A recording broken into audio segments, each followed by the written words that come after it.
The Raiders saying goodbye to 25. With one game remaining, who belongs in 26? Raider Nation Radio's Q Myers looks ahead. And with the first pick on the line, who could go number one? NFL Media's Mike Yam is talking NFL draft. Plus, JT the Brick sits down with head coach Pete Carroll. The Silver and Black Show starts now.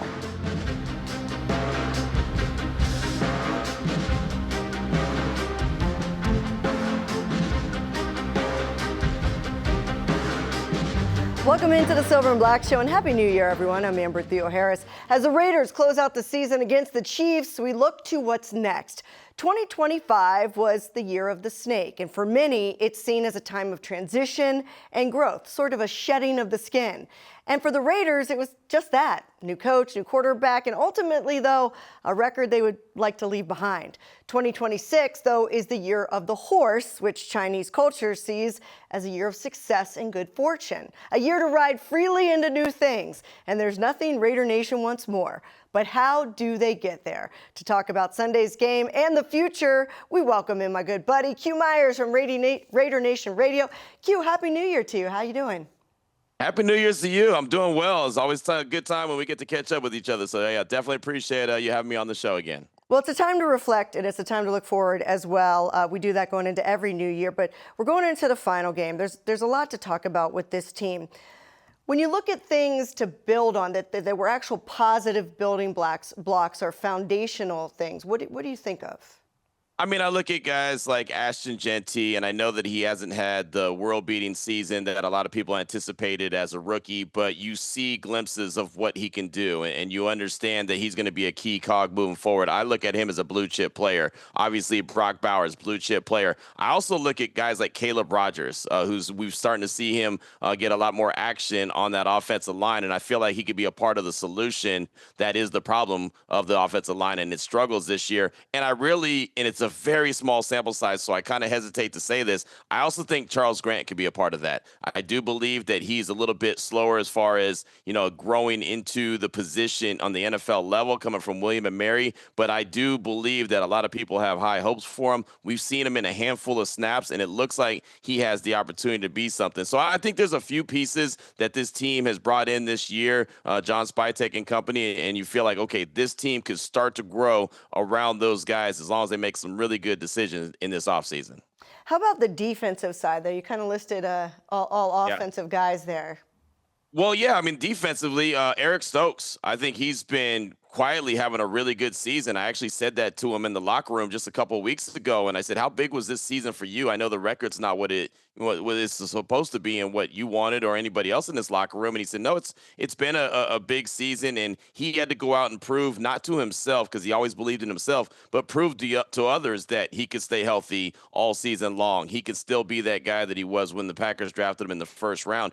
And honestly, he was. Without taking the ball away at all this year, he's been a really good player in that secondary. I think he's a guy that the Raiders would be very smart to bring back, and again, continue to build around him. And I think Darian Porter has an opportunity to be that guy as well. He's taken a few lumps along the way, especially lately, but he's also had some really good plays where you say, yeah, I see that he understands it, and he has a true corner's memory.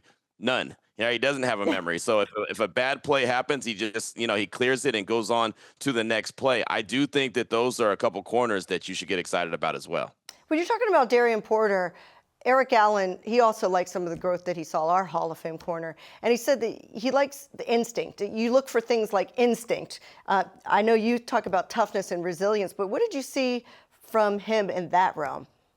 Yeah, I think that, well, first of all, if the Hall of Famer EA likes somebody, I better like him, right? Especially in that corner position. I think he knows what he's looking for. But we've actually had discussions together about Darian Porter, and he does, like his instincts. And I think that there's something to be said about that, right? I mean, if you kind of already know the position, I think that this is somewhat of an advantage that he has because he played the wide receiver position. So he knows how to, or what his job was to beat corners. Now playing the corner position, he kind of knows what it's like on the other side. So he almost can recognize routes. And I think that that is going to give him an opportunity later on, who knows, maybe even this week, to make a play or make two plays because he can recognize quicker than a guy that never played the wide receiver position, never played the offensive side of the ball, and they're just, backpedaling and trying to react. He kind of could see where plays are developing and how they're developing. I'll give you a perfect example. There was a play in the Giants game, and I know the Giants beat the brakes off the Raiders, but Jackson Dart scored on this. It was a rollout. I believe it was on fourth down, and it was a rollout, and he basically could have walked to the end zone. But what Darian Porter did and stuck with the tight end, he just recognized that route by that tight end, and that was his job. That was his role. And so he stuck with him and shadowed him. And I thought that that was just a perfect kind of a moment of growth for him. Again, Jackson Dart ended up ultimately scoring on an easy play, but you could see that Darian Porter understood his job and his what he was supposed to do in that moment. Who are some of the guys that they probably know they're on the bubble? We all can be real with ourselves. I've gone into contract years myself in television going, I know I might be on the bubble, and you want to put some good tape out there. Who are some of those guys that this game does mean something to them?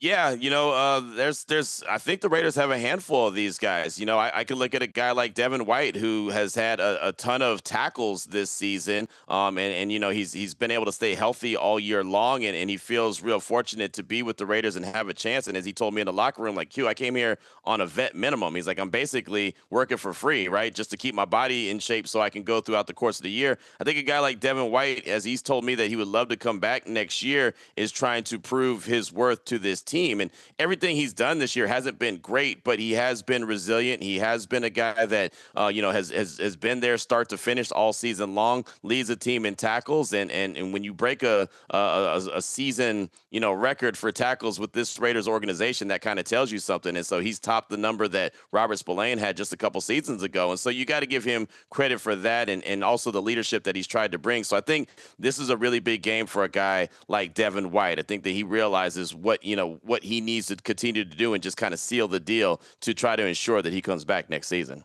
There's a lot of talk of a rebuild this season, and you and I know that's a tough word because, like, what does it mean? Does it mean you get rid of everybody and bring all new people in? No. And finding that balance is really interesting because when you look around at the NFL, we've got 5 teams that were in last place last year that are now either in the playoffs or fighting for first place going into last week. They didn't just completely knock down the entire house. They kept some of the bricks. So what do you think the Raiders' philosophy will be? Because look, you can turn things around in one season in the NFL. You really can, as long as you make the right decisions, and that's what their task is going to be. And that comes to free agency. That obviously is the draft. I mean, that bringing your own guys back, letting some of the guys graduate on and go somewhere else if they're not fitting what you're trying to do. So yeah, I think that the Raiders' philosophy has to be able to get the trenches where it needs to be. I think first and foremost that has to be the biggest, the most, I guess, active part of this offseason is how do you get the trenches right, and especially that offensive line. And as I mentioned, Caleb Rogers and Charles Grant, I think they're part of the solution. Colton Miller is going to come back healthy. So, where are you going to put JPJ? I think you have to identify his role, what his job's going to be, what position you want him at, and keep him there. There's no yo-yo effect with them. Keep him wherever you want him at. You're probably going to have to get 2 more starters along that offensive line. You might have to go out in free agency and get a guy, like a center. There's a really good center in Baltimore that's probably going to be a free agent. I would keep my eye on him, just throwing it out there. And there's a few, I think building blocks that they can attack early on in free agency, and you can start to see the philosophy of the Raiders. And then when they get to the draft, then they're able to fill in the voids that they weren't able to get in free agency, and they have a lot of salary cap space this offseason. And right now they have the number 1 overall draft pick. There's a 94% chance they'll stay there. Even if they don't, they have the number 2. So 1 or 2 for the Raiders. Should you not automatically say they got to get a quarterback at 1 or 2, or do you? No, I don't think you have to say it right away. I think that you could believe it, though. I think in your mind you can know that you need to get a quarterback. What you're hoping is that Dante Moore from Oregon does declare for the NFL draft, and there's a couple there that teams are looking at and eyeballing, right? And especially if you, like I said, end up maybe even with the number 2 overall pick, having options, because I think that that's the most powerful weapon to have in the NFL is options. If you end up at the number 1 overall pick, you can, you can really love a quarterback and say, hey, I'm going to go get Fernando Mendoza, but I'm not going to tell anybody else that. I'm not going to let anyone else know that, because there may be a team that's desperate like the Jets to go to that number one spot. And they may be sitting there at number 3, and they might really, really, want that spot and covet it. And they're willing to give you a king's ransom. And then you can reevaluate, well, how much do we love Mendoza? Do we love more? Do we like both of them enough to say that we could see either one of those guys being our franchise quarterback? Yeah, let's trade back a couple spots with the Jets, collect some more capital, still get our guy, and still be able to build what this team needs, which is more talent. Like, there's so many different options. I feel like if you get the number 1 overall pick, you're in a position of power, and that's what the Raiders really need. I mean, this offseason could be one of the most adventurous offseasons, maybe most important offseasons for the Raiders in a very, very long time, since the last time they had, 3 first-round picks back in, 2019? This was probably the most important offseason that they're going to have since then. So I think that there's just got to be a lot of smart decisions and a lot of agreement. Everyone's got to be on the same page. They can't be going in different directions. Everyone's got to be on the same page with the understanding of how this team is going to be built moving forward. Yeah, but the number 1 priority, I think, also needs to be fixing that offensive line, because even if you have the number 1 pick, or if you have a veteran quarterback, nobody's going to succeed unless they have a better offensive line play in front of them. All right, Q, happy New Year to you and your family. Thanks for coming on, my friend. Absolutely. Happy New Year's to you. It's always a pleasure. I appreciate you. Thanks. Coming up, Raiders head coach Pete Carroll sits down with JT the Brick next on the Silver and Black Show.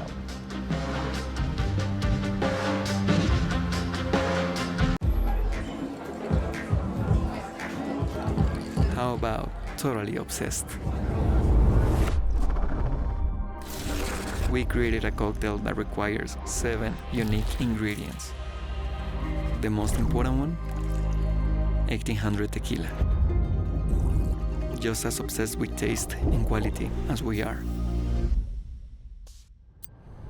The world's most awarded tequila, proudly poured at the world's best bar. At Cox, we're always a step ahead. There you go. I'll show you. Like, before your basement became Movie Central, we made sure you'd have strong Wi-Fi, even down here. And you can rest easy knowing the price of your plan won't go up for 3 years. Guaranteed. See? He's looking out for you, and so are we, with advanced security that blocks threats on your network. Good boy. Whatever the future brings, Cox will keep you a step ahead. Oh.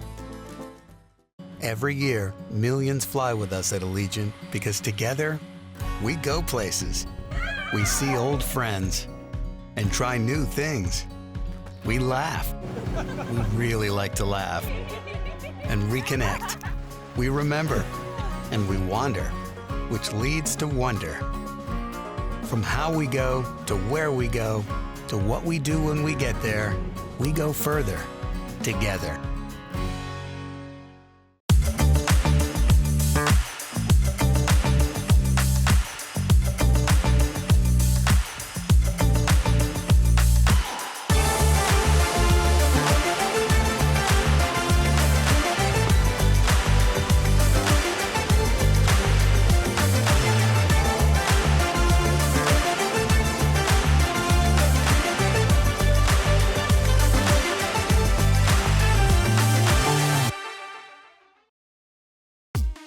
The Silver and Black Show is brought to you by Cox, proud partner of the Las Vegas Raiders. Allegiant, the official airline of the Raiders. Low fares, nonstop flights, only at Allegiant.com. Victory Live, connecting the world of live experiences. And by 1800 Tequila, official partner of the Raiders. Taste is everything. Please drink responsibly. We welcome in head coach Pete Carroll. So, Coach, the Giants came in and they played a spirited game, very physical game overall. Assess your performance. Yeah, we found a way to get in trouble in all 3 phases. We had trouble on offense by turning the ball over. We had trouble on defense. We couldn't get them knocked out, and when we had some chances to, third downs again became an issue.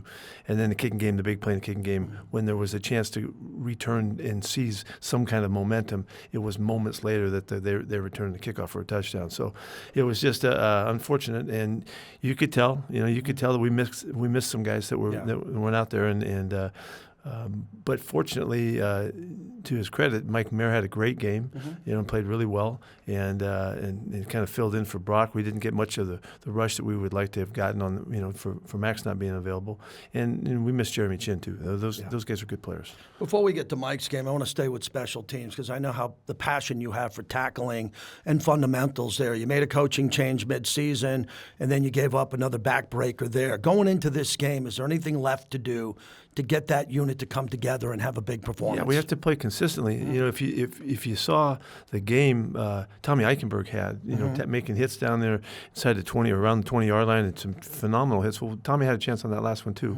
and somebody else needed to help him and come to his aid somewhat. But so it's just finding the consistency. We've had games where we've been like we're supposed to be, where there's no issues. The kicking game should be no issues, and to give up a play like that at a timely moment in a game was really costly for us. Let's get to Big Mike. I am excited for his future because I always thought he was more than just a blocking tight end and a special teams guy. He could put up big numbers in 12 personnel. What is encouraging to the fans going forward with him with that athletic ability that he has? Well, Mike hasn't really shown us anything different. He just had more opportunity. Yeah. And Mike he's had a phenomenal year for us. Okay. He's been solid as a rock in all phases. He is a good special teams player, as a complimentary guy there, but he can catch and run, and he can block, and he's gifted with multiple aspects to his game, which we like.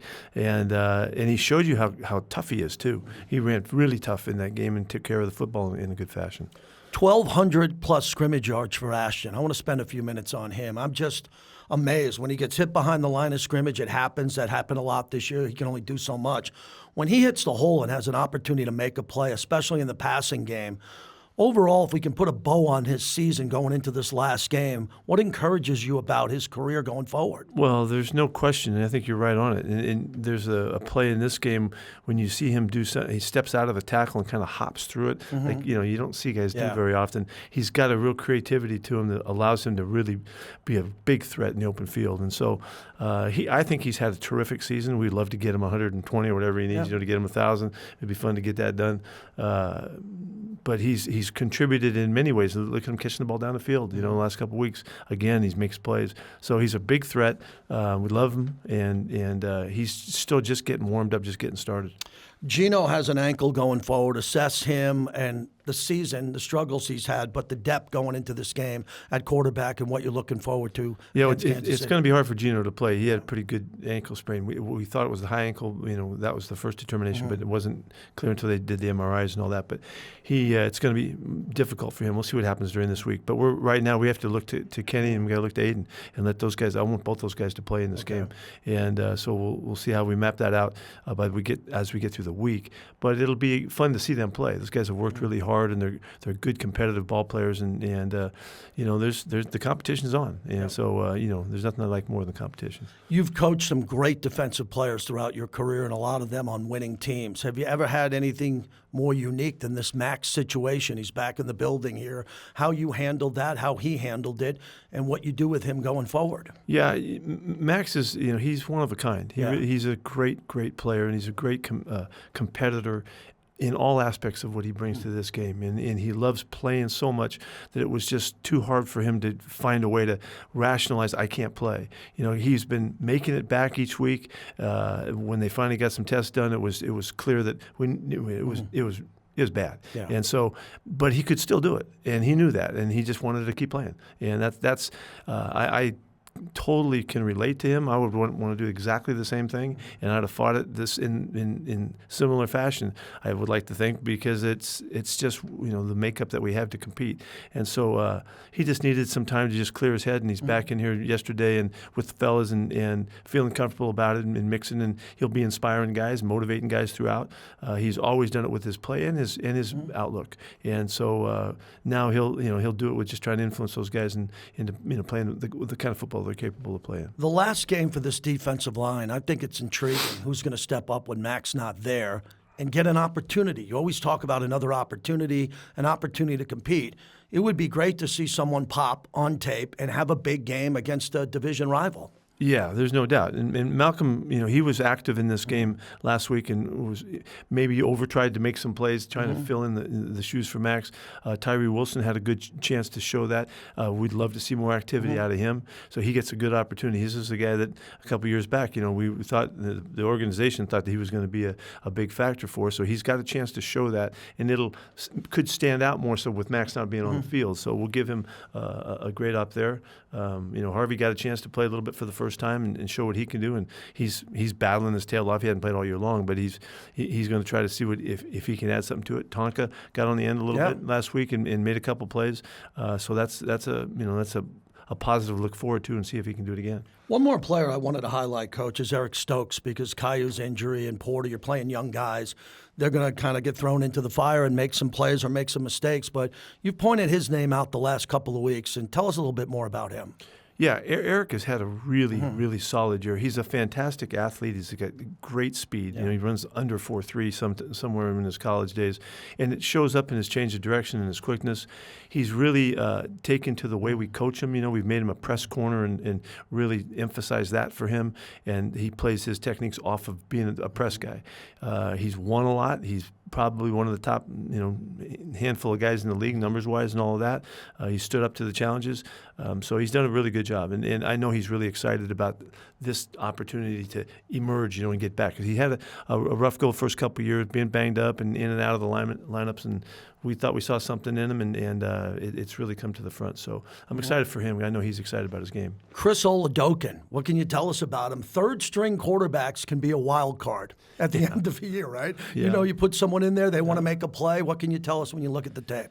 Yeah, well, he's an active football player. He runs around a lot. He's a good athlete. Not the fastest guy, but he's fast, and he has a knack for taking off. They're trying to make the game such that he can handle the passing game, counting on him to take off and run. And so he's a guy that he'll drop back looking to throw it, but if he doesn't see what he wants, he's taking off. So we have to take care of him and see if we can get after the football when he's carrying it. They haven't scored a lot of points the last few weeks. They've been struggling a little bit. They've had a big series of injuries. They've had, I think, they're 4 tackles down, if you can imagine. It's similar. We had one starter playing last week. For us too. So we know how hard that is. So the running backs are still really productive, and they're tough, and we need to deal with them. But if they could keep it in line, they would want Ola to not have to do a lot of throwing the ball down the field, and see if he can run the football and control it with the passing game underneath and his scrambles. I never predict players retiring until they announce they're retiring, but there's a lot of talk about Travis Kelce, and my theory is he's not going to go out in a losing season. He's not going to go out without Mahomes, who's injured here. But Travis Kelce's been a big name. How do you know that? I don't. I just have radio opinions. Yeah, but there you go. with Kelce, he's been a very interesting player for you to coach against. And just wanted your comments on his career so far coming into his last game of the He's season. had a spectacular career because he's done it for so long. Yeah. Some guys can have 2 or 3 years where they're on it and they hit it. But he's been a major force on a very successful team. I think this is his 12th year, is that what it is?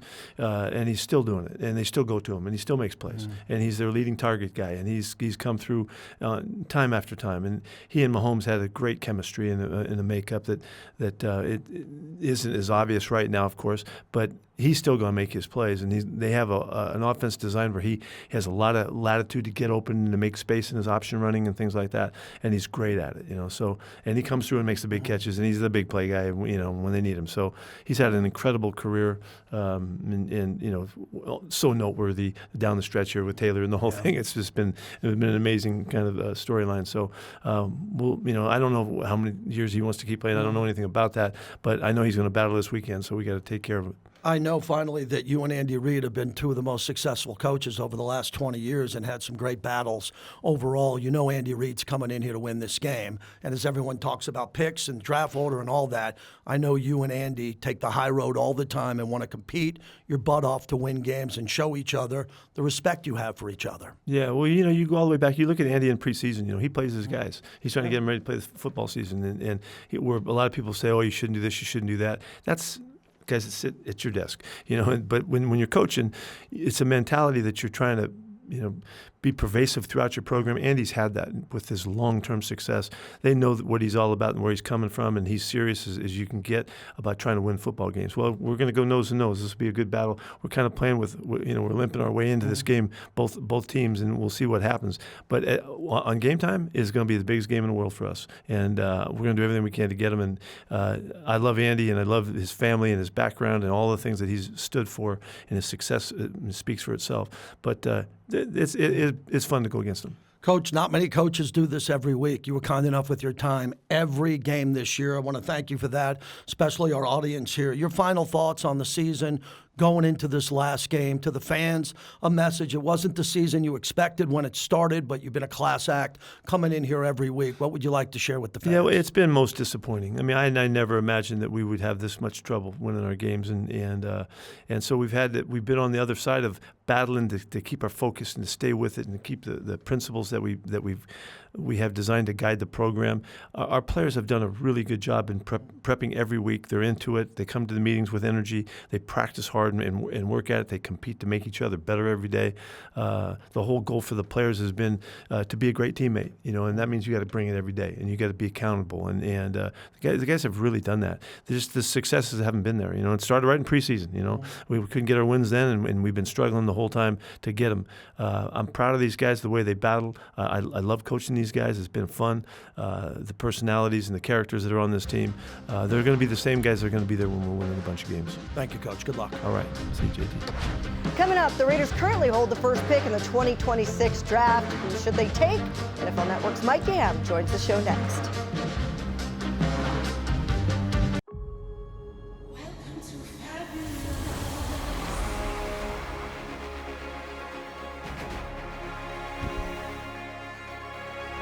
From the fabulous Las Vegas, Nevada, what a move!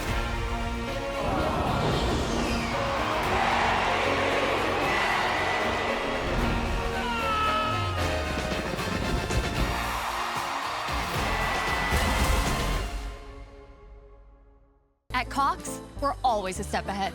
There you go. I'll show you. Like, before your basement became Movie Central, we made sure you'd have strong Wi-Fi, even down here. And you can rest easy knowing the price of your plan won't go up for 3 years. Guaranteed. See? He's looking out for you, and so are we, with advanced security that blocks threats on your network. Good boy. Whatever the future brings, Cox will keep you a step ahead. Oh.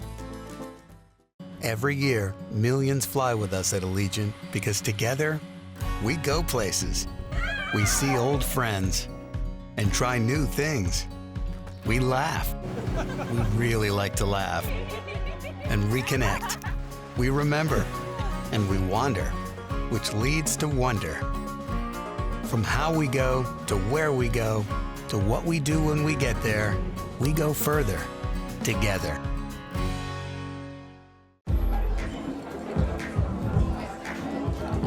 How about totally obsessed? We created a cocktail that requires 7 unique ingredients. The most important one, 1800 tequila. Just as obsessed with taste and quality as we are. The world's most awarded tequila, proudly poured at the world's best bar.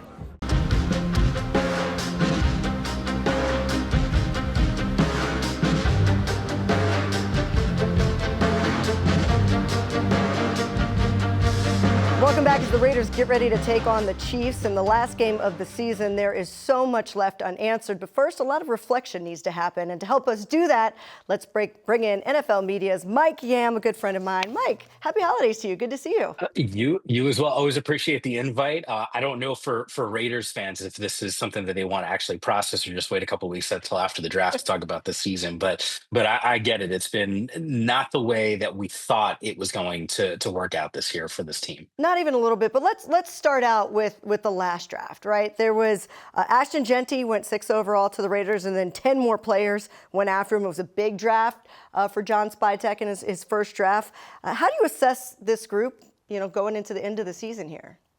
Yeah, look, I mean, I think every Raiders fan's got to be disappointed. I'm sure the front office is disappointed, the coaching staff inside that locker room, because the expectations, I think, were significantly higher than potentially getting the number one overall pick this year. And I think it's looking like a 45, maybe even higher percentage for this team to grab that spot. I look, Amber, you and I had known each other for a really long period of time. I had a Heisman vote. I still have that vote. And, I didn't vote for Genty, but he was number two on my ballot. I felt like once Sunday football started for this kid, he would be absolutely electric. And I think we've seen some flashes from him at times, but it hasn't been sustained. I think for a good stretch of most of the first half of the season, we didn't see the explosive guy that we saw at Boise State, thrive in a lot of those games and be a difference maker. You can point to an inability for this team to get the ball down the field. Explosive plays were really limited. The interceptions continued to pile up, but I think him as the centerpiece, I still feel relatively confident if this offensive line, if we can patch this thing up,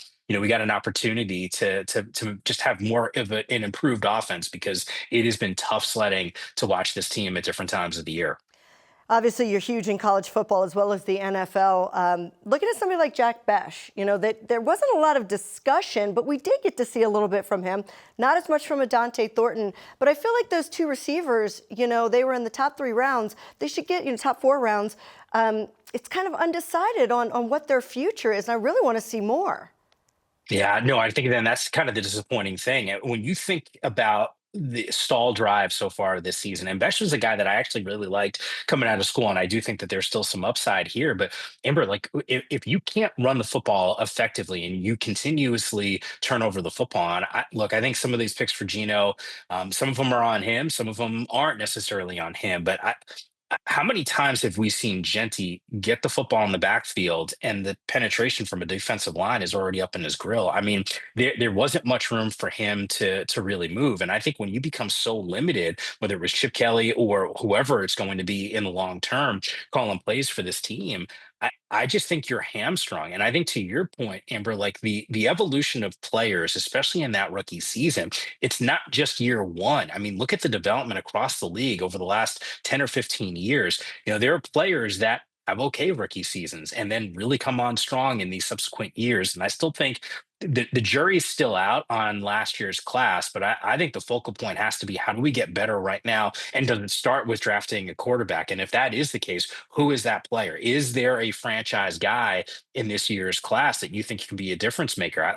Fernando Mendoza's name has popped up. I got to know him a little bit when he was at Cal, and obviously has balled out at Indiana and has had a tremendous college career, especially this past season. Dante Moore's name has popped up there. I don't even know if he decides to leave Oregon and play maybe just one more season there and continue to draft or increase his draft stock. But look, if he's the number one pick, I think it's a hard ask to go and say, hey, I'm going to go back to school for one more year. But Amber, this, man, in the day and age of NIL, the dollars can be extreme. But at the end of the day, I think that there's a lot of questions that this team has to answer. And more specifically, what do you do with that number one overall pick? There's a lot of holes there. And I think most fans would look at quarterback, and I'm not saying that that's the wrong choice, but there's some gaps in this roster, and they need to figure things out quickly. I'm going to ask you a double-barreled question here.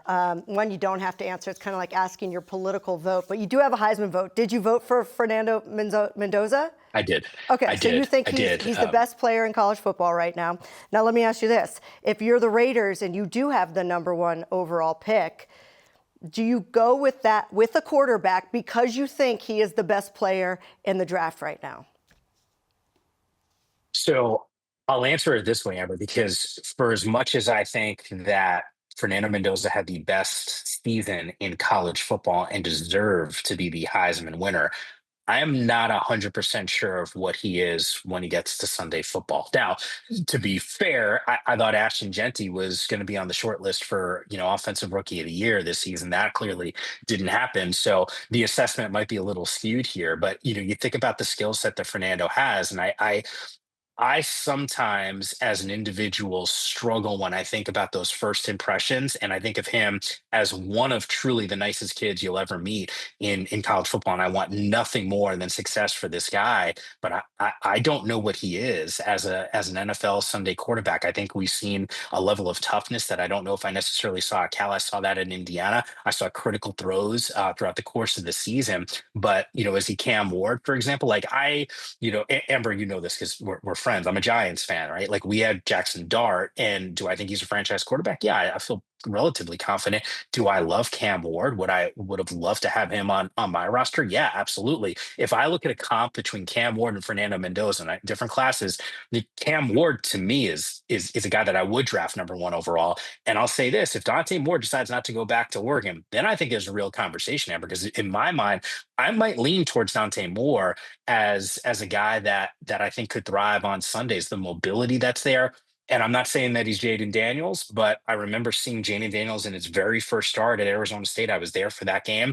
And then his maturation and maturity process. I don't quite think Dante Moore is as experienced because of the lack of reps that he's had at the college level. But Dante Moore, to me, has has a pretty high ceiling as an NFL quarterback. So, I feel like I'm talking around your question a little bit. I really like Fernando. I just need to see a little bit more and do some dissecting of the tape to go, hey, is this guy really a franchise quarterback that deserves to be the number one overall pick? It's a fair question. Just because you need a quarterback and just because you have the number one overall pick doesn't mean that that's the best selection. And that, I think, it's going to be a tough position for the Raiders or whoever has a top couple of picks in this draft if they need a quarterback. Let's talk a little bit about this game. I mean, I haven't talked about the game all show. There is a game. And, the Chiefs are out of it. The Raiders are out of it. What will you be looking for in this game? What is worth focusing on? So I think it goes back to your initial question on the rookies, because, and take it from me, and I'll reference sort of the Giants fandom the last 2 years, winning some games where you're like, from a fan perspective, I'd love to have a higher draft pick, of course, and see if we can sort of trade down. But to me, this is the difference between being a fan and being inside that locker room. Like, there is a true love of the game for a lot of these players. And it's not just, hey, we want to win and we're competitive. Like, there are jobs on the line. And I still think when you watch this game from Kansas City, and the Chiefs are a team that I think has got a lot of questions that they need to answer over this offseason, and roster building and some tweaking and maybe some major tweaking there. But I think guys want good tape. And if it's not with the current team, whether it's the Raiders or the Chiefs, I still think that they want to make sure that they're still employed. They're going to be inside these locker rooms over the next few years and give themselves an opportunity to continue to be NFL players. So I think the thing to watch for is when you go back after the game, who's got the extreme effort, who's chasing down every opportunity to make a tackle, for example. And I know there's been some issues obviously on the defensive side here. Disappointed obviously I didn't get to see Max Crosby play. I'm sure he's disappointed that he's not out there. That's been well chronicled. But I want to see the guys that absolutely want it on a consistent basis, even when a postseason spot isn't on the line. What are some of the biggest needs you think the Raiders have after watching the season? Offensive line, and offensive line. Look, I think at the end of the day, they still have the premier tight end in football. Quarterback play, obviously, with these turnovers was a massive, massive issue. I still feel very confident in Ashton Genty being one of the premier running backs in the NFL over the next few years. We just saw on Monday Night Football, Bijan Robinson.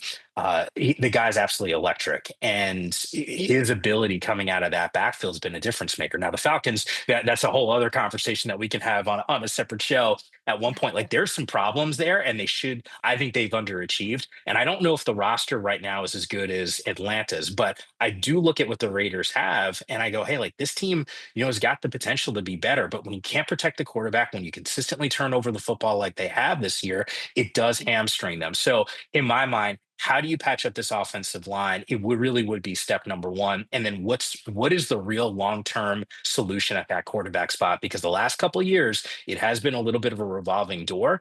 And I think if you can settle that spot, you got a chance to go and win. And you have options. If this team finishes with the number one overall pick, they can decide, hey, is Fernando Mendoza, is Dante Moore, or is that the long-term solution for this organization? Or do we try to trade out of this pick, accumulate more assets, and really fix an offensive line that's had some problems protecting? Which isn't sexy, but sometimes it's the right move, and no doubt about it. And so many GMs are scared to do that. We haven't even talked about free agency. That's another way to get players.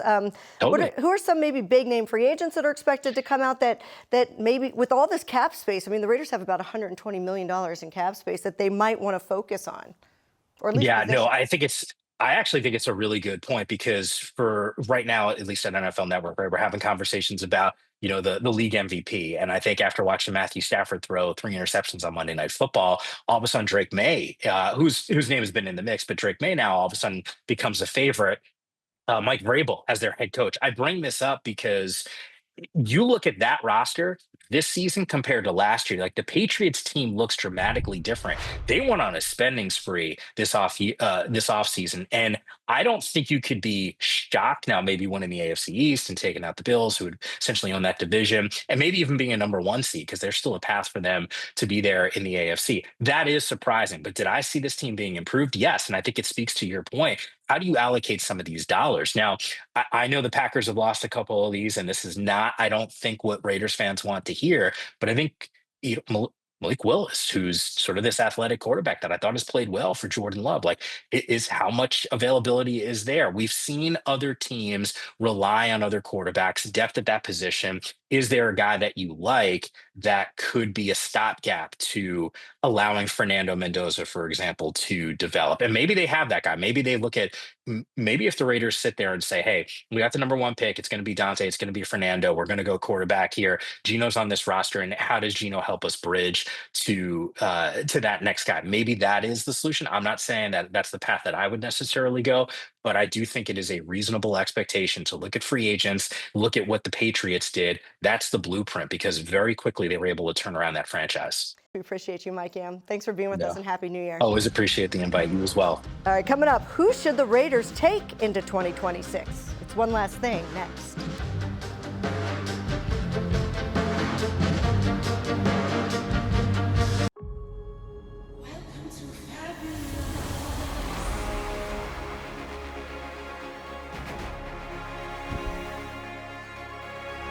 From the fabulous Las Vegas, Nevada, what a move!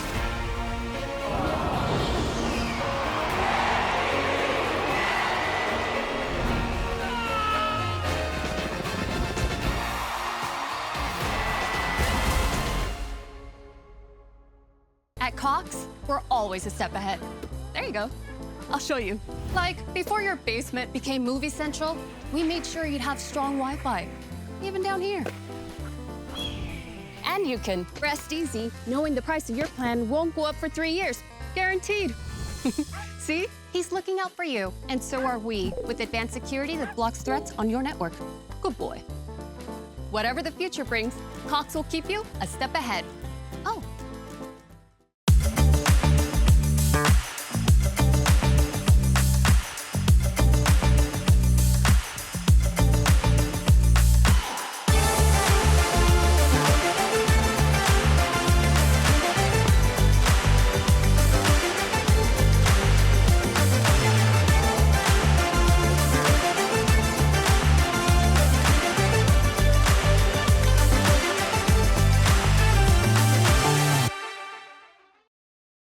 Every year, millions fly with us at Allegiant because together, we go places.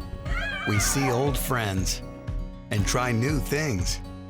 We laugh. We really like to laugh. And reconnect. We remember. And we wander, which leads to wonder.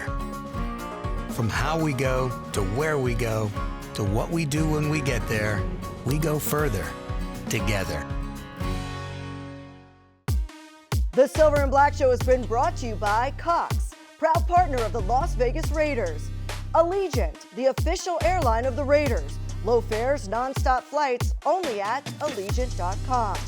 And by Ticketmaster, the official ticket marketplace of the Las Vegas Raiders and the NFL. Time now for one last thing. The Raiders have a 2-14 record, and it's hard to find a silver lining in that. It's easy to call for a complete roster overhaul, but that's not easy to do. Some will stay and some will go. But the past 2 drafts, we do know, have produced key pieces to build around. Ashton Genty's over 1,200 yards from scrimmage leads all rookies. And Brock Bowers was just selected to a second Pro Bowl despite missing 3 games.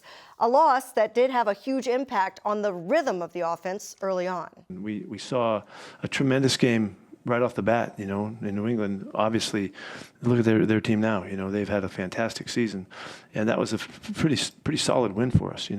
And Brock got hurt in that game in the fourth quarter, and I don't think we adapted well with that, and so we went through a few weeks of floundering. If you're asking the question, a little bit, did it go south or something? I don't think that. I think that's what we look like without those guys playing, and unfortunately, they're that valuable to us, and so. Everybody tried. Everybody did everything they could, and all that, but just wasn't enough. And 3-star players alone isn't enough. You got to include Max Crosby in there. There are a lot of holes to fill, and Pete Carroll is clear on what needs to happen.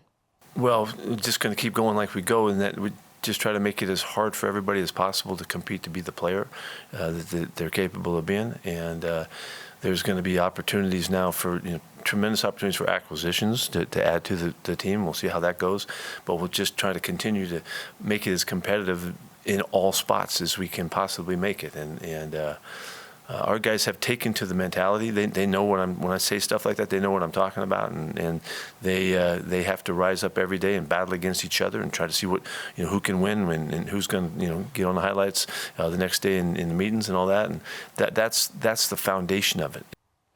And Monday morning, John Spytek's job will take center stage. Decisions, talent acquisitions, and a strategy for what possibly could be the #1 overall pick in the draft. That'll do it for us. It's Raiders Chiefs from Allegiant Stadium. Kickoff set for 1:05 Pacific. Have a great weekend, everyone.